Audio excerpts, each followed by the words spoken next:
Welcome back to channel. So आज हम पढ़ेंगे हेल्थ सिस्टम इन इंडिया। ठीक है, इस हेल्थ सिस्टम को बेसिकली सेंट्रल, स्टेट और डिस्ट्रिक्टिंग लेवल में डिवाइड किया जाता है। ठीक है, सेंट्रल, स्टेट और डिस्ट्रिक्ट। तो उसमें से हम पहले देखेंगे आज जो सेंट्रल लेवल का हेल्थ सिस्टम है। ठीक है, दिस इज सेंट्रल लेवल, हमने सी लिख दिया। ठीक है, तो यहाँ पे मेनली 3 ऑर्गन्स है और वो ऑर्गन्स है, पहले आता है आपका ministry of health and family welfare.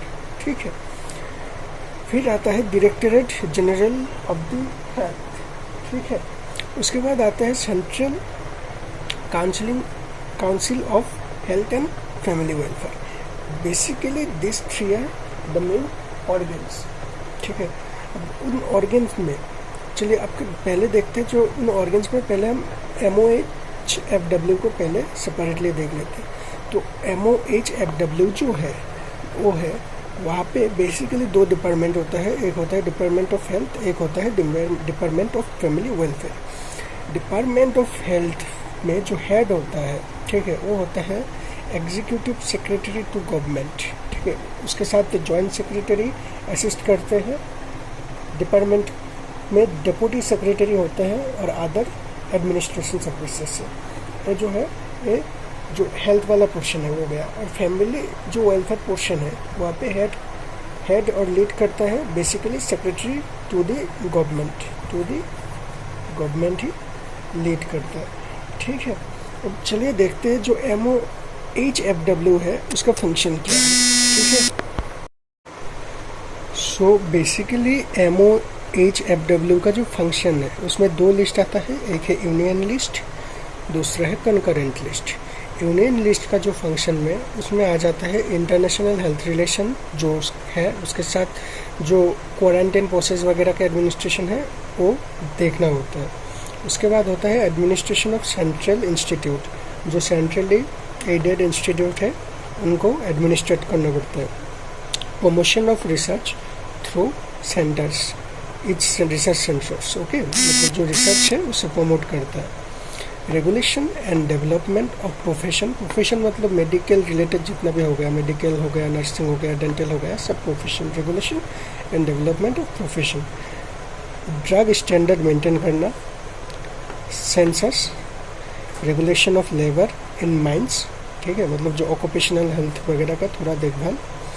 और कोऑर्डिनेशन मतलब इंटरलिंकिंग सिस्टम में इंटरलिंकिंग ज़रूरी होता है कि नहीं, स्टेट को मिनिस्ट्री से इंटरलिंक करना ज़रूरी होता है। तो बेसिकली ये था यूनियन लिस्ट ऑफ फंक्शन। अब कॉन्करेंट लिस्ट में क्या आता है? कॉन्करेंट लिस्ट में आ जाता है जो कम्युनिकेबल डिजीज़ है उसे प्रिवेंट करना होता है। जैसे कोविड-19 मान लो, उन्हें प्रिवेंट करना इनका काम हो गया।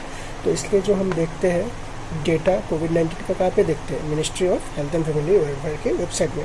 ठीक है, फूड सेफ्टी मतलब एडल्ट्रेशन ऑफ फूड बंद करना।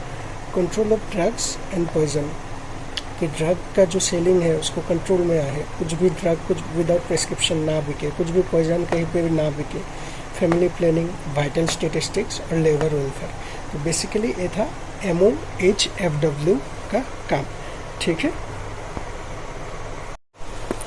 तो जो दूसरा सेंट्रल बॉडी है हेल्थ का वो है directorate general of health services. यहाँ पे जो एडमिनिस्ट्रेशन प्रोसेस होता है, पावर होता है, वो मेन पावर होता है डायरेक्टरेट जनरल। वो खुद एक सेंट्रल यूनियन हेल्थ मिनिस्ट्री का एक एडवाइज़र होते हैं। उनको असिस्ट करने के लिए होता है एडिशनल डायरेक्टरेट जनरल। अब फंक्शन तो बहुत सारा है, मैंने सबसे इम्पोर्टेंट फंक्शन यहाँ पे उठाया है। आप देख सकते हैं जो फंक्शन है to deal with the international health relation and quarantine services. Drug जो स्टैंडर्ड है उसे कंट्रोल करना होता है। Medical store depot in several parts of country, Guwahati, Kolkata and different city में मेडिकल स्टोर डिपोट है। पोस्ट ग्रेजुएट ट्रेनिंग जो है वो इनके अंदर आता है। मेडिकल एडुकेशन कुछ कॉलेज का direct administration process directorate general देखते हैं, जैसे लेडी हार्मिंग बाग हो गया, मौलाना आज़ाद हो गया। उसके साथ और भी कुछ कॉलेज जिसका जो है administration process director general of health services देखते हैं। उसके बाद नेशनल हेल्थ प्रोग्राम जितना भी है, नेशनल हेल्थ प्रोग्राम्स इसके अंदर आ जाता है। National medical library, maximum college का जो मेडिकल लाइब्रेरी है, आप देख सकते नोटिस किए होंगे, मैक्सिमम कॉलेजेस में लाइब्रेरी का नाम सेंट्रल लाइब्रेरी होता है, because it is under the director general of health services. तो बेसिकली ये था directorate general of health services का फंक्शन। ठीक है। सो हेल्थ सिस्टम ऑफ इंडिया का जो सेंटर वाला पार्ट है, मतलब सेंटर में कौन कौन होते हैं, उसमें जो थर्ड बॉडी है उनमें आ जाता है central council of health and services. तो आप याद रखें कि ये जो है ये 9 अगस्त 1952 को एक प्रेसिडेंशियल ऑर्डर के द्वारा स्थापन किया गया था, आर्टिकल 263 के अंदर। इसका जो एडमिनिस्ट्रेशन है वो मेन एडमिनिस्ट्रेशन चेयरपर्सन होता है यूनियन हेल्थ मिनिस्टर, ठीक है, और स्टेट हेल्थ मिनिस्टर इसका मेंबर्स होते हैं।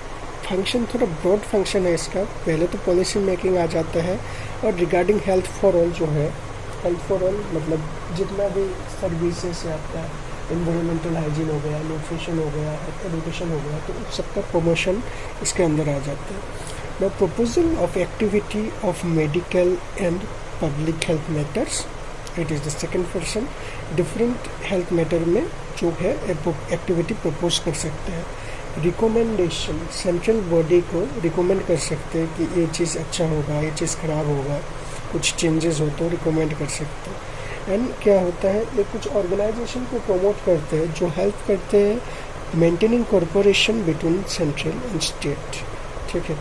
तो बेसिकली ये था health system in India at centre level. ठीक है।